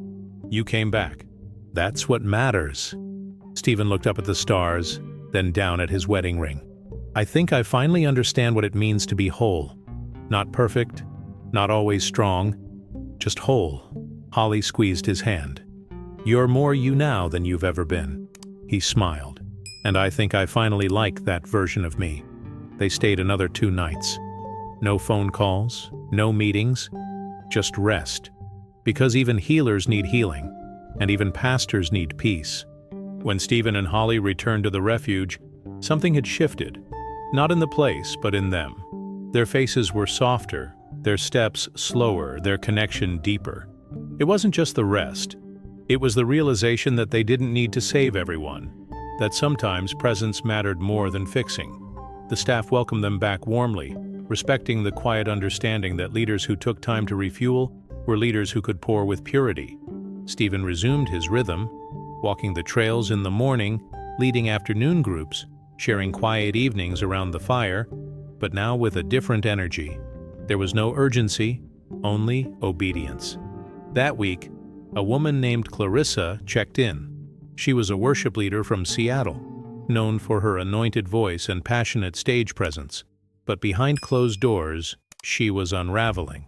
"I lost my joy," she told Stephen on the second night. "I can still sing, but I can't feel it. I'm smiling while dying inside." Stephen didn't respond immediately. He simply nodded as if her words echoed something familiar. "Do you remember when you stopped feeling it?" he asked gently. Clarissa's eyes welled with tears. "Right after the divorce. I kept going because the church needed me, but I haven't cried in 2 years. I just shut it off." Stephen leaned forward. "You don't need to perform here. You can fall apart if you need to. We've got more than enough grace to hold you." She broke, sobbing into her hands, her shoulders trembling as years of pent-up grief finally surfaced. Stephen waited, allowing the silence to minister. When she finally looked up, he handed her a tissue and smiled gently. "You're not broken beyond repair," he said. "You're just buried under expectations." The following evening, Clarissa sang again, this time not on a stage, but by the campfire, barefoot, raw, unfiltered. Her voice cracked with emotion as she sang, "It is well with my soul," and when she finished, there wasn't a dry eye around the fire. Healing had taken root, not because someone fixed her, but because someone saw her. That night, Stephen wrote in his journal again, "People don't come here to be saved. They come to remember they already are." He closed the book and went to bed with a heart full of peace. A few days later, He received a letter. Not an email, not a text, an actual letter. It was from Abigail. She was writing from a retreat in Colorado, taking some rest of her own after expanding the women's shelter into 3 new locations. She thanked Stephen again, not for what he did, but for the space he had created. "You helped me remember that God doesn't call the strong," she wrote. "He strengthens the called." At the end of the letter, she included a quote from her late father, a pastor she had once told Stephen stories about. Ministry isn't about standing behind a pulpit. It's about sitting beside the broken until they can stand again. Stephen closed his eyes after reading it. He could still see her years ago sitting in the pew of Elevation Church, re-entering his life without warning. So much had changed, and yet some things hadn't. Abigail still carried the same grace she always had, the kind that didn't demand a spotlight but lit up every room. And her words still carried weight, only now they arrived not with the ache of what could have been, but with the beauty of what was. He handed the letter to Holly that evening. She read it quietly, then handed it back. "She was a divine interruption," she said, "but that chapter's closed now." Stephen nodded, "And I'm thankful for every word of it." That weekend, the refuge hosted its largest group yet. Nearly 60 people from various parts of the world gathered for a 3-day healing intensive. The team had prepared every detail, from meals to group counseling to private reflection cabins. On the second night, during a large group session, Stephen stood to address them. "I know many of you came here thinking you needed to be fixed," he said, "but I'm not here to fix you. I'm here to remind you that you're still worthy, still chosen, still capable of carrying light, even with cracks in your soul." He paused, scanning the room. "You don't have to leave here perfect, but if you leave honest, healing will follow you home." That night, as candles flickered and prayers rose into the mountain air, something sacred broke open in the room. People knelt. Others lay on the floor in silence. Some sang, some cried, but all of them, in their own way, surrendered. Later, as Stephen and Holly walked back to their cabin hand in hand, he whispered, This is church." She looked over at him and said, "It always was. We just had to strip away the noise to see it." The stars above them shimmered in agreement, and for the first time in a long while, Stephen didn't feel like he was carrying a weight. He felt like he was walking in the center of grace. The next morning brought the soft hum of wind through the pines and a gentle sunlight spilling through the chapel windows. Stephen sat alone on the back pew, eyes closed, soaking in the silence. The wooden floor beneath him creaked slightly with the shifting of the old building, as if even the chapel itself was breathing alongside him. His Bible lay open on his lap, but he wasn't reading. He was remembering, not just the journey of the past year, but the man he had been before it all. The drive, the fire, the ambition, the weight of expectations, the applause, the fear of disappointing people, the fear of being found out as tired, as uncertain, as human. That version of himself was long gone, not erased, but transformed. A knock on the door broke the stillness. It was Elijah, one of the younger counselors who had been trained under Stephen's guidance. "Sorry to interrupt," Elijah said. "There's someone here asking for you." Stephen raised an eyebrow. "Another guest?" Elijah shook his head. "No, it's a woman. Said she's not here for a retreat. Just needed to see you. Said she'd wait outside the chapel." Stephen stood, curiosity piqued but unbothered. It wasn't unusual for someone from the past to show up unexpectedly. Word about the refuge had spread far and wide. As he stepped outside, he saw her immediately. It wasn't Abigail, it was Miriam, his older sister. They hadn't spoken in almost a decade. She stood near the gravel path, arms folded, clearly nervous. Her hair was grayer now, her eyes tired, but unmistakably the same woman who had known him before any sermons, before any cameras, before Elevation Church was even a dream. "Miriam," Stephen said softly. She turned, managing a tentative smile. "Hey, little brother." He walked toward her slowly. "What are you doing here?" "I was in the area visiting a friend, and I heard about this place. I didn't even know you had started it." Stephen chuckled. "It's not something I advertised much. It kind of just became." They stood for a moment in the awkward stillness of unresolved history. "Do you have a minute?" she asked. "Of course." They sat on a bench beneath a tree whose branches stretched wide like open arms. Miriam took a deep breath. "I wanted to say I'm sorry," she said. Stephen blinked. "For what?" "For not reaching out when Dad passed. For not being there when your ministry was under fire. For letting pride keep me silent." He sat with her words for a moment. "I missed you." "I know," she whispered. "I missed you too." He looked at her, heart softened. "You don't have to apologize. I think we both ran away in different ways. You from church, me from my emotions." They smiled. "It's beautiful here," she said, glancing around. "Peaceful. I get why you built it." "I didn't really build it," Stephen replied. "God just used my brokenness as lumber." She laughed. "Still poetic, I see."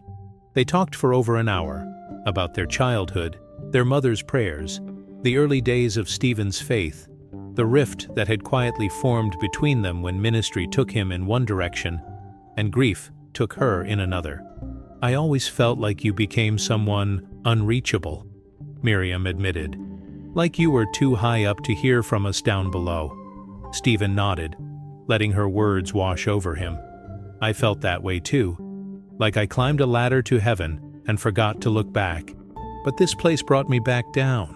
She looked at him with eyes full of both love and sadness. "I'm proud of you. Not because of the church, but because you let God humble you."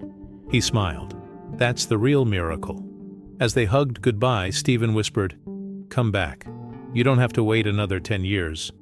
Miriam kissed his cheek. "Only if you promise to make the coffee." "Deal." After she left, Stephen returned to the chapel, heart heavier, but healed in a new way. Old wounds had been reopened, but not to hurt, to be cleaned, to finally be addressed, and it felt like grace had reached even deeper into his story. That afternoon, Holly found him in their cabin writing in his journal again. "Was that your sister I saw earlier?" she asked, sitting beside him. "Yeah," he said. "I think God's doing more than just restoring pastors. He's restoring families." She nodded. "That's what healing does. It doesn't stop where you think it will." Stephen looked down at the page. She came back. He had written once more. But this time, he added, "And so did I." The next few weeks at the refuge passed with a quiet rhythm that felt almost sacred. Stephen moved through the days with a calmness that surprised even him. Where once his mind would race through sermons, schedules, and growth strategies, now it flowed like the creek that ran behind the chapel, steadily, peacefully, purposefully. Miriam's visit had opened something in him he hadn't realized was still closed. He began reaching out to other family members, cousins, aunts, people from the early days of his life whom he hadn't spoken to in years, not to rekindle relationships out of guilt, but because he finally had the space and the heart to be fully present. One Saturday, he and Holly hosted a family picnic on the grounds of the refuge. Dozens came. Children ran through the fields. Aunts brought casseroles. Cousins he barely remembered told stories about him as a child, and laughter echoed across the hills like music. It was messy, loud, unpolished, and absolutely beautiful. Stephen stood back and watched, arms crossed, a gentle smile on his face. Holly came beside him, handing him a plate of food. "You know what this feels like?" she said. "What?" "Redemption." He nodded. "Yeah, the kind that doesn't make headlines but rewrites history." Later that night, as the last car pulled away and the sky turned navy, Stephen walked the gravel path back toward the main lodge. The moon lit the trees in soft silver, and a cool breeze tugged at his jacket. He paused at the chapel, drawn to the quiet inside. It was empty, just the way he liked it. He knelt at the altar, not to ask for anything, just to thank God. "Thank you," he whispered, his hands folded. "Not for fixing everything, but for letting me feel it all. Thank you for not shielding me from the fire, but for walking with me through it. Thank you for showing me that nothing in you is wasted, not even what hurts." He stayed there for a while, tears quietly streaming down his face. No performance, no platform, just presence. The next morning, Stephen met with the leadership team to discuss expanding the refuge once more. They were nearly at capacity year-round now, and requests were flooding in from international pastors, missionaries, and church leaders who had heard about the healing taking place in the mountains of North Carolina. "We've been offered some land about 10 minutes north of here," one of the directors said. 20 acres, perfect for building a second retreat center."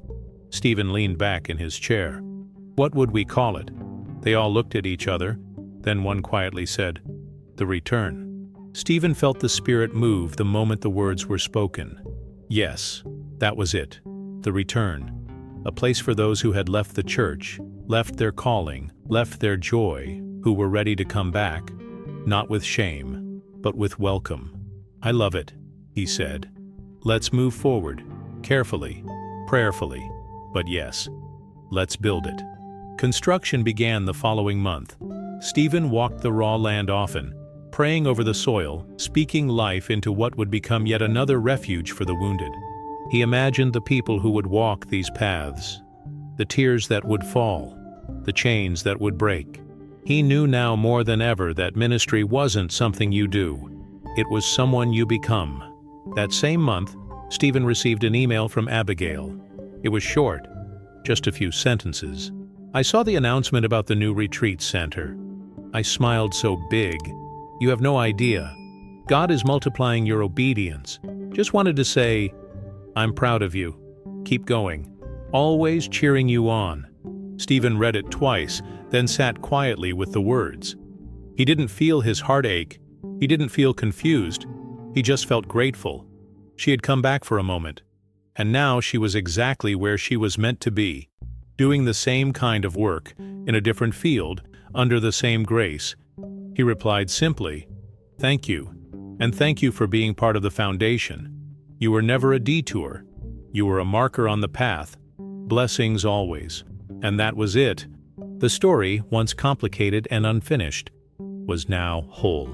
Later that night, Stephen shared the email with Holly. She read it and smiled. "You know," she said, "I used to wonder if I could ever truly trust again. After everything, not just you, but people, church, the process. But I don't wonder anymore." Stephen looked at her. "What changed?"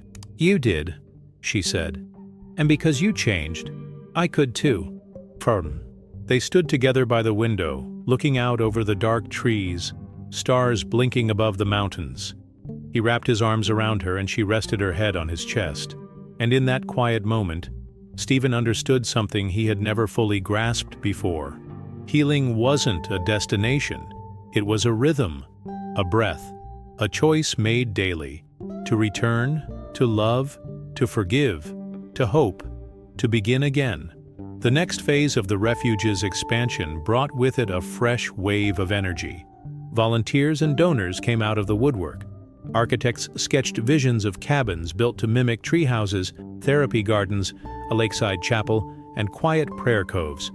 The design for the return was unlike anything Stephen had imagined. It wasn't just a retreat, it was a re-entry point, a sacred landing zone for souls who had wandered far and long, but were ready to come home to God, to themselves, to their callings. Stephen walked the property each morning before construction began, sometimes alone, sometimes with Holly. They'd pray aloud as they walked, short, simple prayers. "God bless the ones who don't even know yet they'll come here.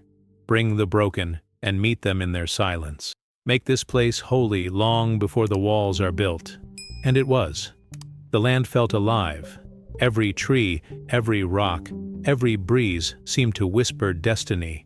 It was as if God had been waiting there all along, ready to unveil the next chapter.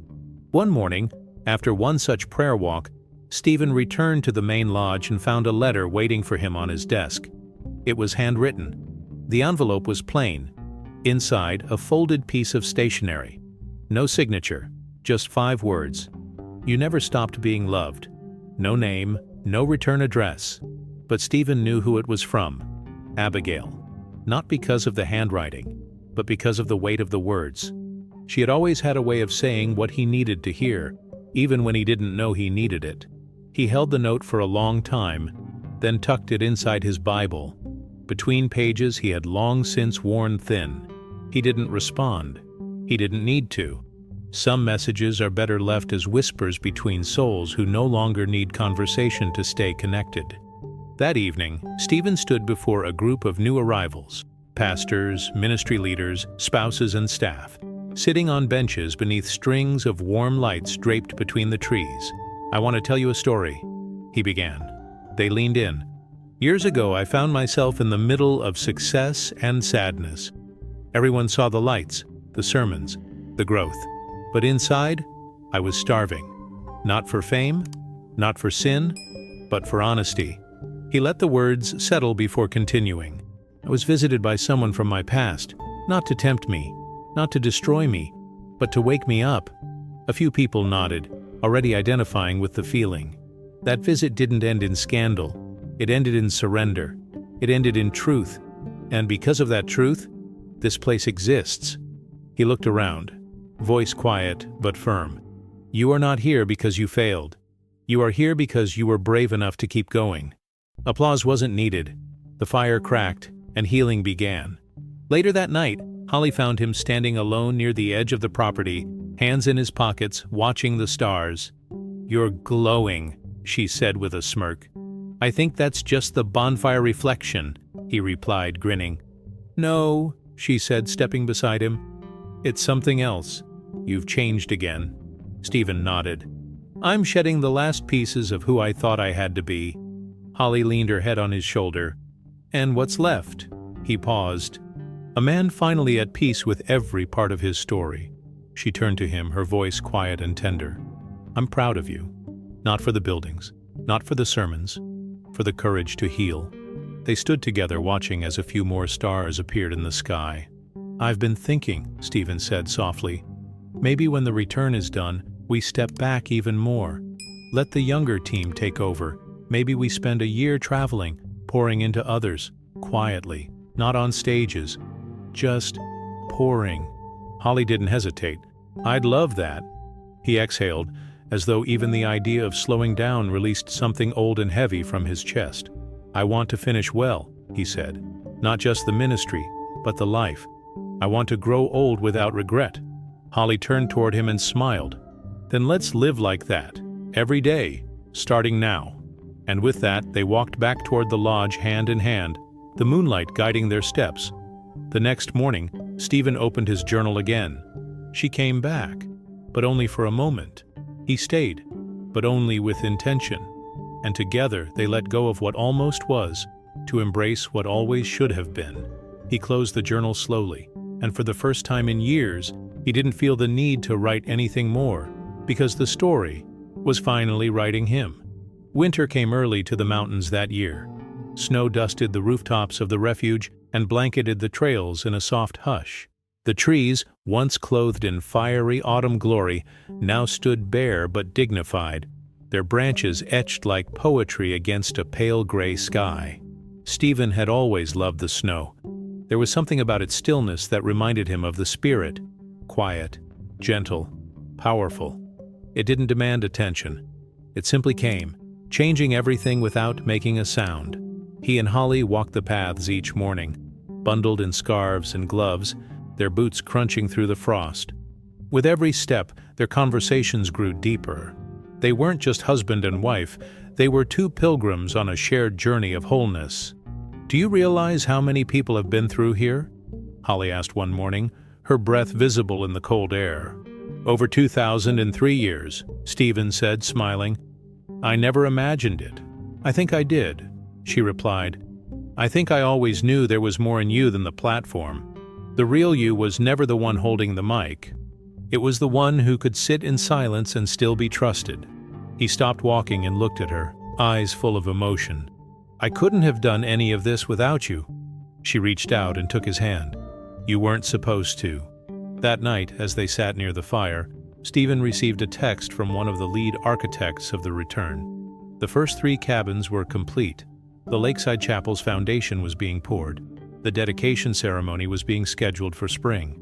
It felt surreal. A few years ago, he was standing on a platform, unsure if he could keep preaching without breaking. Now, he was overseeing sanctuaries for the broken. He looked across the room at a painting hanging above the fireplace, an abstract work donated by a guest. It depicted a heart cracked down the middle but held together by golden veins. Stephen knew exactly what it symbolized. Not restoration, resurrection. The next day, he met with the leadership team in the main lodge to finalize plans for the upcoming spring gathering, the biggest event yet. It would include testimonies from former guests, worship under the stars, and a symbolic walk from the refuge to the return, marking a transition from healing to re-entry. "Let's call it the pilgrimage," one of the directors suggested. Stephen nodded slowly. "Yes, that's exactly what it is." He sat in silence for a moment as the team continued planning. His mind drifted, not out of distraction but reflection. He thought of all the faces, all the stories, all the burdens people had carried into this place, and how different they looked walking out. That night, he and Holly sat in their cabin, sharing tea, the fire crackling softly in the hearth. "I've been thinking about writing a new book," Stephen said. Holly raised an eyebrow. "Really? After everything?" He smiled. "Yeah, but not about ministry, not about preaching, not even about church." "What then?" He looked into her eyes. "About letting go." She didn't respond right away. She just nodded slowly. "Then write it, and don't hold anything back." The next morning, Stephen opened a fresh journal. On the first page, he wrote the title, "When Letting Go is What Saves You," and beneath it, the dedication, "For Holly, who held on when I couldn't, and let go when I needed it most." The words flowed from him like water breaking through a dam. He didn't write for approval. He wrote for honesty, for freedom, for the ones who were still out there pretending to be fine while slowly bleeding on the inside. He wrote about the fear of vulnerability, about Abigail's return, about the moment in his office when he almost made a decision that would have changed everything, and how, instead, he chose the harder road. He wrote about grace not as a concept, but as a force that holds you up when everything else collapses. He wrote about Holly's strength, about healing that doesn't come in altar calls, but in long, slow conversations on porches, in cabins, in snow. And when he finished, he cried, not because of pain, but because it was done. He had emptied himself, and now he could begin again. That weekend, he stood at the front of the small chapel, reading excerpts from the manuscript to a group of retreat guests. He didn't introduce the book. He just began. When you've spent your whole life being the strong one, it's terrifying to admit you're tired. But I believe God meets us most powerfully, not in our strength, but in our surrender. The room was silent, reverent. One woman in the front row wept openly. A man in the back stood and whispered, "That's me." And Stephen knew the words had landed exactly where they needed to. Later that evening, he found Holly again by the fireplace, reading quietly. He handed her the manuscript. She closed her book and took it in both hands, holding it like it was made of glass. "You really did it," she said. "I had to."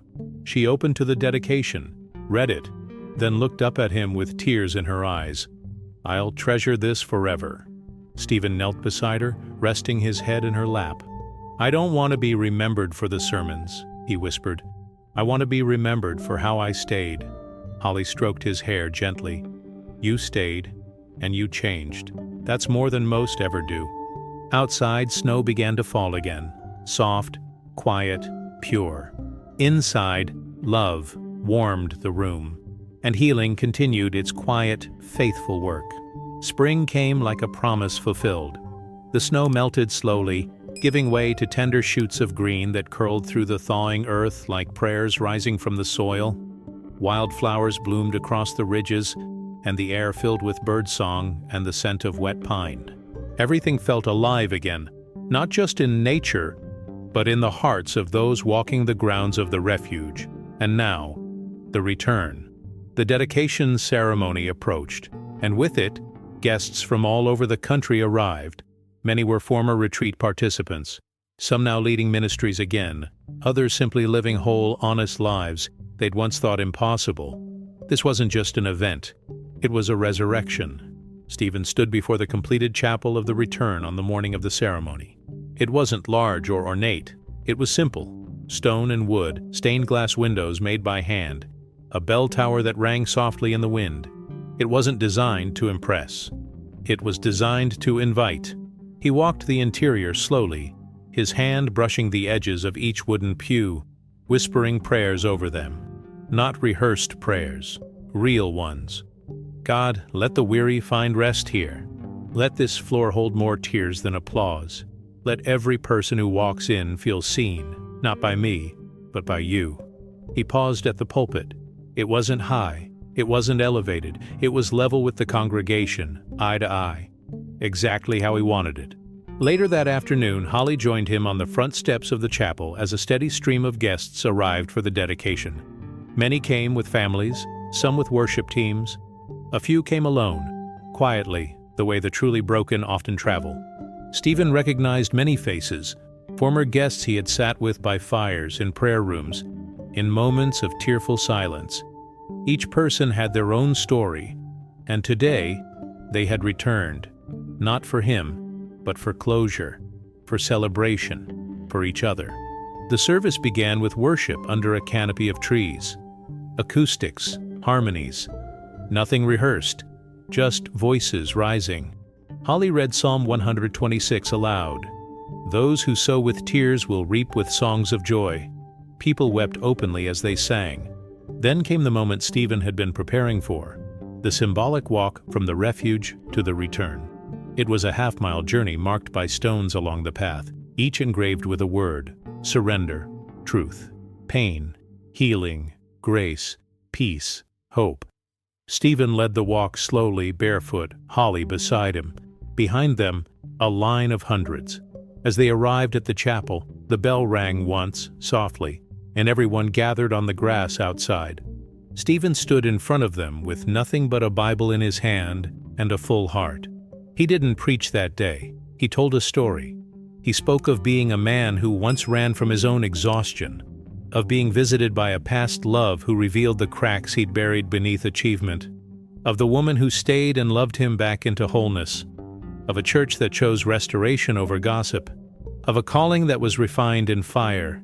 He spoke of the refuge, of the return, and of a Savior who never wastes a single moment, not the worst, not the lowest, not even the most confusing.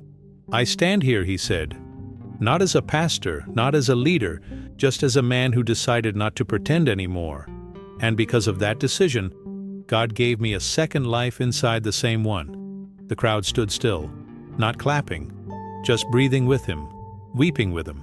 When he finished, a group of guests came forward and laid their own written testimonies at the foot of the chapel steps.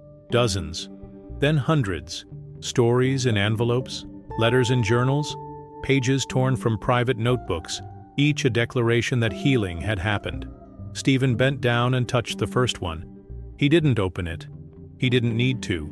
He simply whispered, "Thank you." That night, as the stars returned and the lights flickered gently across the new grounds of the return, Stephen and Holly sat beside the lake, watching the reflection of the chapel dance in the water. "You did it," she said. "No," he replied. "We did." They sat in comfortable silence until Holly broke it with a question. "Do you think she'll ever come back? One more time?" Stephen didn't pretend not to know who she meant. He looked out at the water. "I think she already did. In every woman who walked through that chapel today. In every story that healed. Abigail was a chapter, but the message, it keeps writing itself." Holly nodded. "And you're not haunted by her anymore?" Stephen turned to face her fully. "No, I'm honored by her. What we had was never meant to last forever, but it was meant to change us. And it did." Holly leaned against him, her voice a whisper. "I'm proud of you." He kissed her forehead, wrapping his arm around her. "And I'm finally proud of me too." Above them, the stars watched silently, and the return stood behind them, glowing with life, love, and the quiet triumph of two souls who had survived the fire. The days after the dedication passed slowly, gently, like the soft hush that follows a healing rain. The guests who had attended began to return to their homes, their ministries, their families. But they didn't leave empty. They left poured into, reminded of who they were before the world demanded perfection. Stephen found himself walking through the Chapel of the Return nearly every evening now, just after sunset. He would sit in the third pew from the front, the same place he always seemed drawn to. Not the front, not the back, somewhere in between, like a man who had once been center stage, now content to sit among the crowd, to listen more than lead. One evening, he sat with his eyes closed, hands clasped loosely in his lap, when he heard the soft creak of the chapel door. It was Elijah. The young counselor who had once nervously shadowed Stephen now stood confidently in his role. He was compassionate, bold, and full of wisdom that extended far beyond his years. "Didn't mean to interrupt," Elijah said. "You didn't," Stephen replied with a smile. "This seat's always open." Elijah sat beside him, silence stretching comfortably between them. Then he said, "I've been thinking a lot lately about legacy." Stephen glanced sideways at him. "You're a little young to be thinking about that, aren't you?" Elijah chuckled. "Maybe, but I've watched you. How you shifted from platforms to porches, from microphones to moments, and I think I get it now." "Get what?" "That legacy isn't what we build, it's what we leave behind in people." Stephen leaned back in the pew, letting those words sink in. "You're gonna do just fine, Elijah." "I hope so," he said.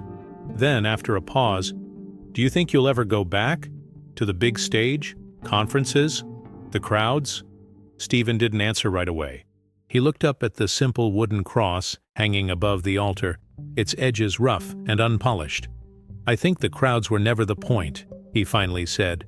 "They were part of the assignment, but they're not the call. The call is to follow, wherever he leads." Elijah nodded, the weight of that statement resting on both of them. The next day, Stephen sat on the porch of the main lodge with Holly. The spring air was crisp, and the distant sound of hammering from the final touches of the return rang through the valley like a rhythm of renewal. "I talked with Elijah last night," Stephen said. "He's ready." Holly sipped her tea. "To take over here?" "Eventually. Not tomorrow, but soon. I see it in him. The heart, the steadiness, the grace." She looked at Stephen with a soft smile. "And are you ready?" Stephen looked out at the trees, blooming again with the life they thought they'd lost over winter. "I think I'm being called to something quieter. Not retirement, just a deeper stillness. More writing, more mentoring, less scheduling." "You've earned it." "I don't want to rest because I'm tired. I want to rest because I'm full." That night, Stephen returned to his journal. There were only a few pages left. He opened to the next blank space and wrote, "Some endings don't come with fanfare. They come with peace." He paused. "I didn't lose her. I released her. And in doing so, I found myself." He looked out the window, where stars began blinking into the night. "And now, I release this too. Not because it's over, but because it's fulfilled." He closed the book, placed it gently on the table, and blew out the candle.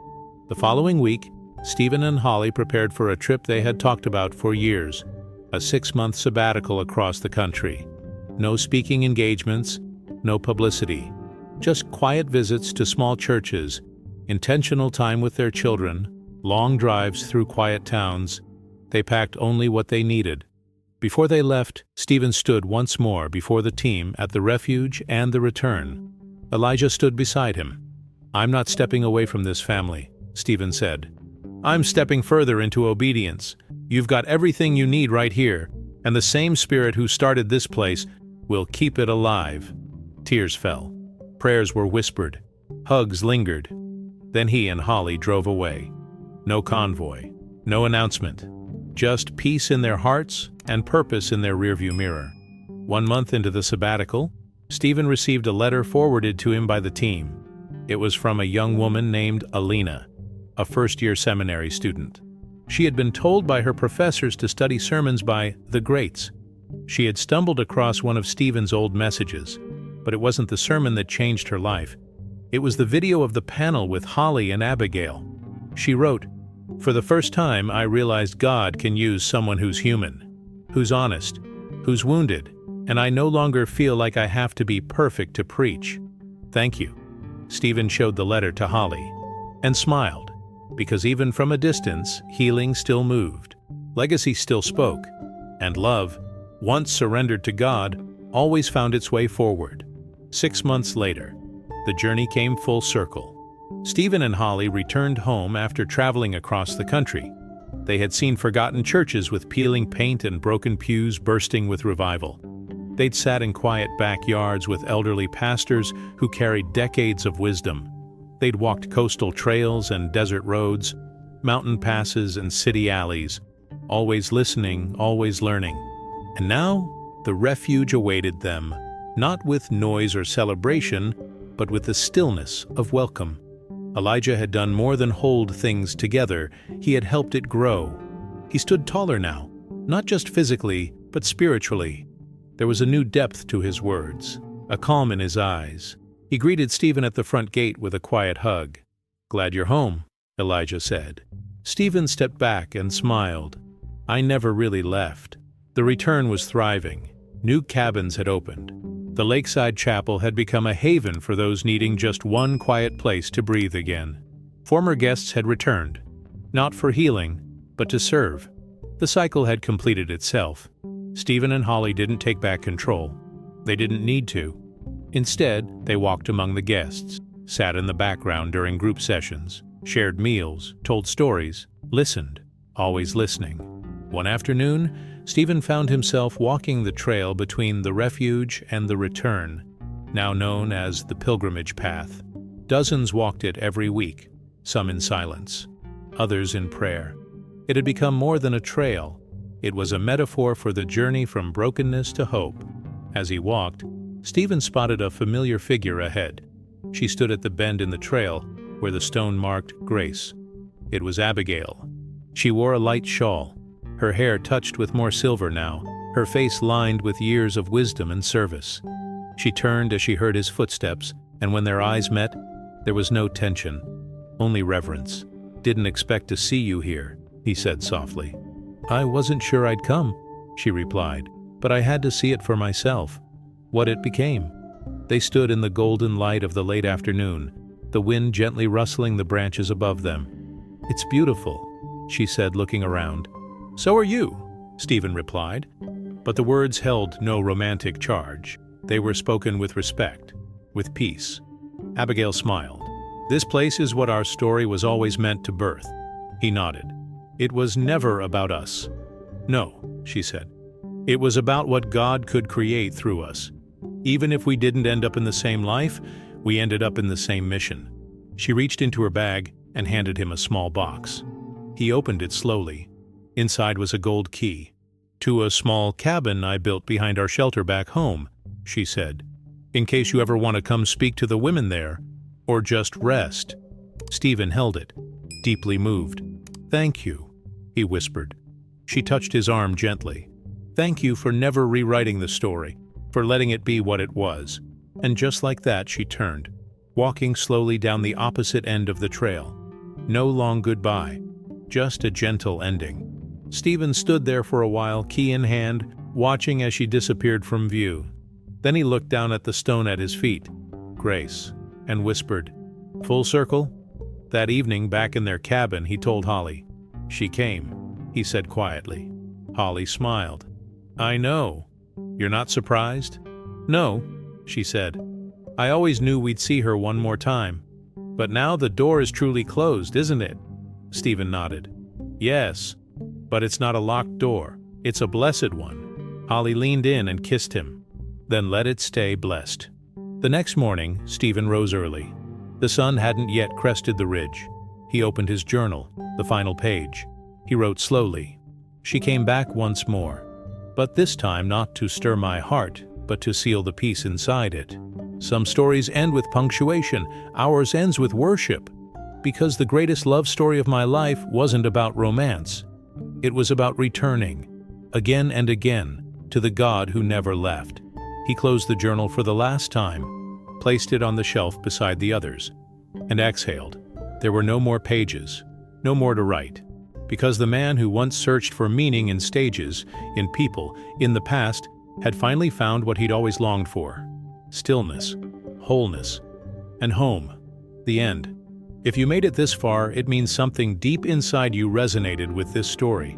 Maybe it reminded you of a chapter from your own life, Maybe it stirred memories of a love once lost, a mistake once made, or a healing that's still in process. Whatever it was, you felt it, and that matters. This wasn't just a story about a pastor.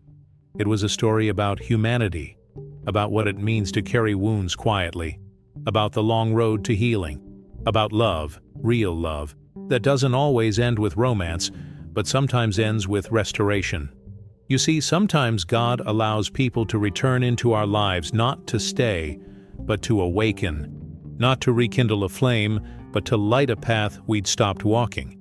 And if we're brave enough, humble enough, and honest enough, we realize that the people we thought were detours were actually markers pointing us back to the truth.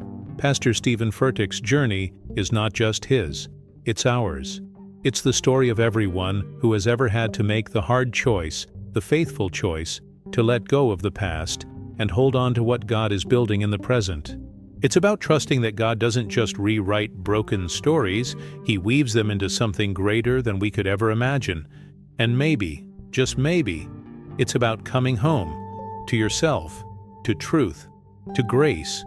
So wherever you are watching this right now, whether you're alone with headphones in, sitting in a quiet room, or surrounded by noise, know this: you are not forgotten, you are not too far gone, and your story is not over. Maybe this was the reminder you didn't even know you needed. If this video touched you in any way, take a moment to like it, share it with someone who needs to hear this, and subscribe so you don't miss the next story that might be exactly what your soul has been waiting for. And remember, if you stayed till the end, it's because God is still writing something beautiful in you.